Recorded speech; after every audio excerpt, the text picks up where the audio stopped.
अपने आप से जो झूठ बोले थे हमने, आज उसी की पकड़ में तो हैं। जब कोई सच ना सुनना चाहे तो खुद को झूठ से ही बहलाना पड़ता है। मत उलझाओ मुझे इन बातों में। ये बातें तुम ही ने शुरू की। खैर, मैं कल नजम से मिलूंगा। इस वक्त वो दफ्तर में मौजूद नहीं था, तुम्हें मैंने बताया ताकि मेरी झूठी जिंदगी ना रुकने पाए। ऐसा है तो खुलकर सच बोलो, सबके सामने बोलो। हिम्मत है तुम्हें? और अगर हिम्मत नहीं है तो बार बार ये टॉपिक मत छेड़ो। सॉरी।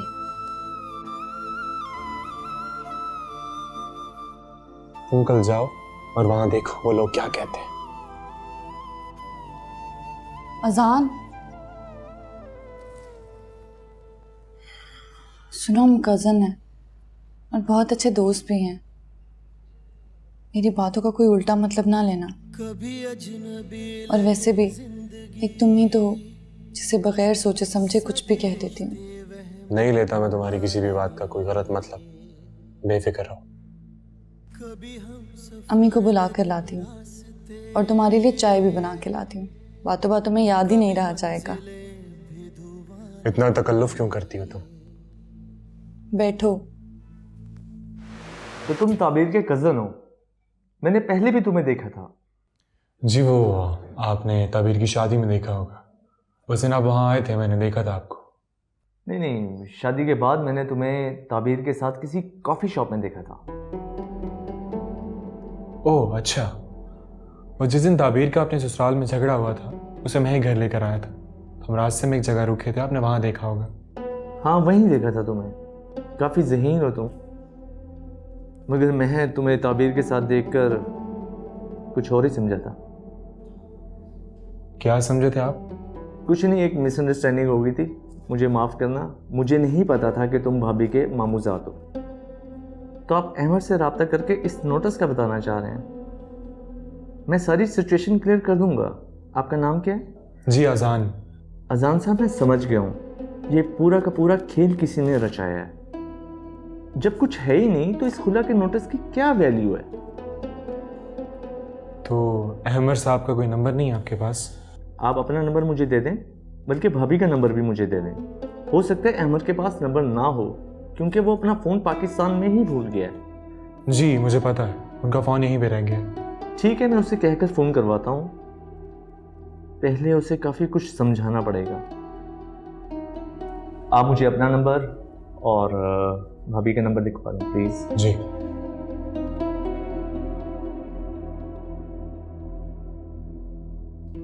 गुड हो गया आजान साहब। हाँ ठीक है, मैं अब चलता हूँ, इजाज़त दीजिएगा। Thank you very much. खुदा हाफिज़।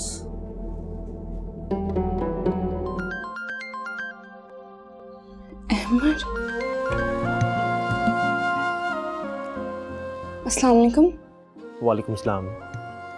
सबसे पहले तो ये कि आई एम वेरी सॉरी, और दूसरी बात ये कि मैं कल पाकिस्तान वापस आ रहा हूँ। बाकी बातें मिलने पर। तुम्हें आवाज़ आ रही है मेरी? जी, सुन लिया। मुझे पता है तुम नाराज़ हो और तुम्हें मनाने के लिए ही वापस आ रहा हूँ। देर नहीं कर दी आपने अहमद। कभी देर नहीं होती। It's never too late. कल आ रहा हूँ ना? कुछ तो बोलो। मैं क्या कह सकती हूँ? मुझे तुम्हारे गुस्से का अंदाज़ा है। मैं भला क्यों गुस्सा करूँगी? तमाम गलतफहमियां दूर हो गई हैं। मुझे नजम ने सब बता दिया है, तफसील से। मेरे आने से तुम्हें खुशी नहीं हो रही? बस आप आ जाएं। हुक्म की तामील होगी जनाब। बस आ रहा हूँ आपसे माफ़ी मांगने के लिए। अल्लाह हाफ़िज़। अल्लाह हाफ़िज़। अबीर, जी आपी। मैंने तुम्हारे लिए नाश्ता बना दिया है। हाय मेरी प्यारी आपी, आप कितनी अच्छी है ना। आप जब चली जाएंगी तो मेरे इतने नखरे कौन उठाएगा? वैसे आज जा रही है ना? पता नहीं। क्या पता नहीं? अहमद भाई कह तो रहे थे कि कल वो आएंगे आपको लेने। जो बंदा मुल्क में ही नहीं है उसके बारे में क्या कह सकते हैं? अब तो खुद उनका फोन आया है, सब कुछ क्लियर हो गया है। अल्लाह करे ऐसा ही हो। क्या बात है आपी, आप खुश नहीं हैं जाने से? खुश हूँ, लेकिन डरती हूँ। किस बात का डर है आपको? जो सब अब तक हुआ है। आप भी, अहमद भाई आएंगे ना, आप साफ साफ उनसे बात करना, ताकि सारे मामलात और सारे वाकयात उनके इल्म में आ जाएं। यही सोचा है मैंने, ताकि रोज रोज के ये तमाशे ही खत्म हो जाएं। मुझे मिस करोगी? ऐसा वैसा मिस करूंगी मैं आपको। मेरी प्यारी आती है। चलो चलो जाओ, नाश्ता करो, ठंडा हो जाएगा। ठीक है।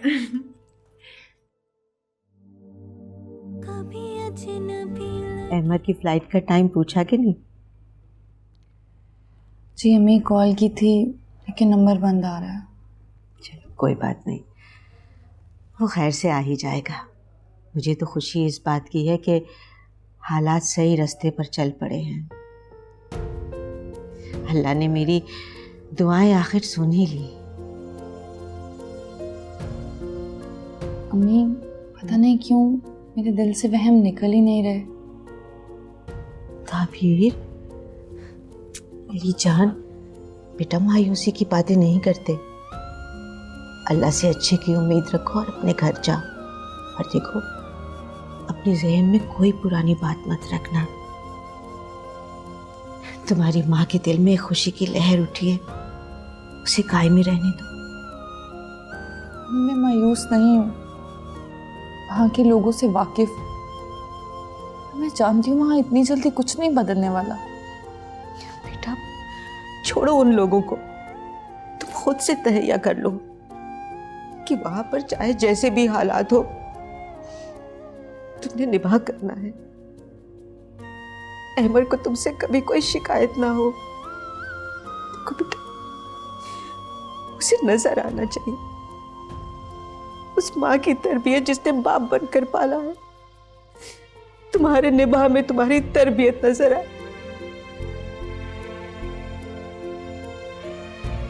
अम्मी पहले कौन सा हालात मेरी वजह से ऐसे थे। मैंने तो हर मुमकिन कोशिश की कि मैं उस घर से जुड़ी रहूं। हर बार हौसला करके मैं खुद को दरो दीवार से जोड़ती रही, लेकिन नाकाम रही। इस बार अपनी माँ का हौसला पल्लू से बांध कर जाओ, तुम्हें कमजोर नहीं पड़ने देगा। देखो बेटा, इतनी मुश्किलों से हालात ठीक हुए, कुछ ऐसा ना हो कि तुम्हारी माँ जीते जी वो सब देख ना सके। नहीं अम्मी, आप अपनी दुआओं के साए में मुझे अलविदा करें।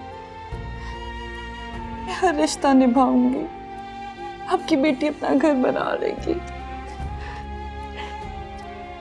मेरी दुआएं हमेशा तुम्हारे साथ है बेटा, हमेशा तुम्हारे साथ है। बस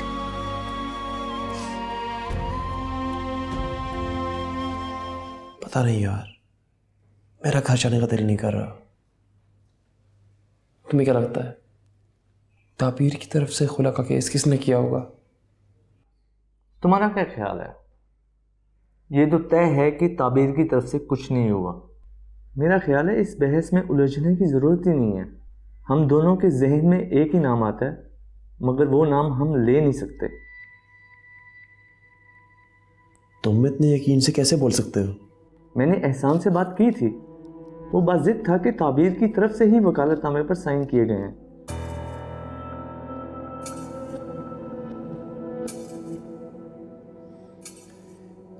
एक ना एक दिन तो ये राज खुलेगा ही। बहरहाल मैं ताबीर के सामने बहुत शर्मिंदा हूँ। जब से लॉकअप से बाहर आया मैं ताबीर से एक बार भी नहीं मिला। लॉकअप से आकर मुझे ताबीर से रब्ता ज़रूर करना चाहिए था। चलो जो हुआ सो हुआ, अब तुम घर जाओ, भाभी तुम्हारा इंतज़ार कर रही होंगी। मेरी भी गलती है, अजान की तरफ से तुम्हारे दिल में शक का बीज बोया। मुझे तो कुछ समझ नहीं आ रहा यार, किसे अपना समझूं किसे गैर, किसे दोस्त समझूं किसे दुश्मन। हर चेहरे पे हजार चेहरे होते हैं। इसकी परवाह मत करो, तुम तो मुखलिस हो ना सबके साथ। कुदरत तुम्हें कभी तन्हा नहीं छोड़ेगी। Hello, hello. तैयार हो जाओ, तुम्हें लेने के लिए आ रहा हूँ। जी, हम सब आप ही का वेट कर रहे हैं। सॉरी, मुझे आते जरूरी काम से जाना पड़ा, इसलिए देर हो।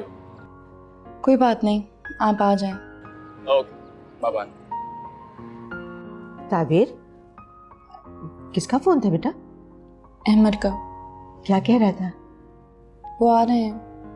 अरे ये तो बड़ी खुशी की बात है। देखो जरा जाके चेक कर लो, किचन में किसी चीज़ की ज़रूरत हो तो मुझे बता दो, ताकि मैं अभी जाके ले आऊँ। अहमद के होते हुए अच्छा नहीं लगता बाजार जाना। जी अम्मी, आप परेशान ना हो, मैं देख लेती हूँ। ठीक है, और अबीर पे मत छोड़ना, वो बहुत लापरवाह है, नहीं चेक करेगी। जी। ठीक।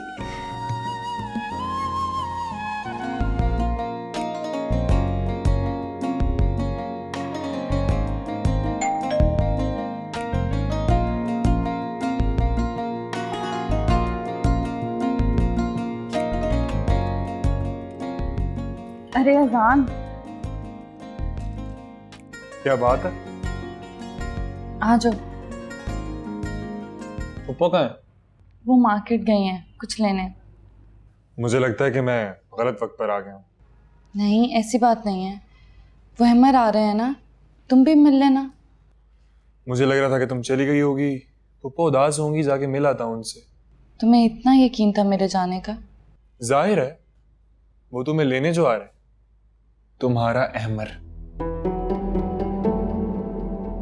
अहमद का आना तो ठीक है, लेकिन मेरा उनके घर जाना मुझे ठीक नहीं लग रहा। कैसी बातें कर रही हो ताबीर? दिल को समझाओ। हर जगह हमें अपने मिजाज के लोग नहीं मिलते, कुछ के साथ हमें कॉम्प्रोमाइज करना होता है, इसी का नाम जिंदगी है। अरे तुम कब से ऐसी बातें करने लगे? मैंने कहीं पढ़ा था, कहाँ पढ़ा था याद नहीं। अच्छा अजान, मेरे जाने के बाद अम्मी का ख्याल रखना। फिक्र मत करो, मुझे अगर आने में देर सवेर हो जाए तो पप्पा मुझे खुद फोन कर लेती हैं। अबीर कहाँ है वैसे? बस आने वाली होगी। अजान, तुम बहुत अच्छे हो, बस थोड़े केयरलेस हो। नहीं ताबीर, मैं बहुत केयरलेस हूँ, बस थोड़ा सा अच्छा। मुझे बहुत बुरा लगा जो तुम्हारे साथ हुआ।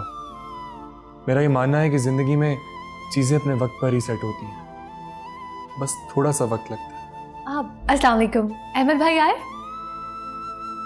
जो बैठे हुए हैं उनकी कोई परवाह ही नहीं। ओहो, आप मेहमान थोड़ी ना हो। अच्छा आप ही, मैं तैयार होने जा रही हूँ। अहमद भाई का इस्तकबाल भी तो करना है ना। अस्सलाम वालेकुम मम्मी। वालेकुम सलाम बेटा। अस्सलाम वालेकुम। वालेकुम सलाम, जीते रहो। अरे बेटा बहुत अच्छा हुआ जो तुम यहाँ थे। वो मुझे आसपास से कोई अच्छा फ्रूट नहीं मिला, तुम जरा दूसरी वाली मार्केट से जाके ला दो। जी जरूर। ये पैसे नहीं नहीं, आप रखें प्लीज, मैं लाता हूँ, आप बैठे। शाबाश बेटा। जी। एक गिलास पानी पिला दो। मैं अभी ले आती हूँ। मैं किचन में ही ले जाती हूँ। हाँ।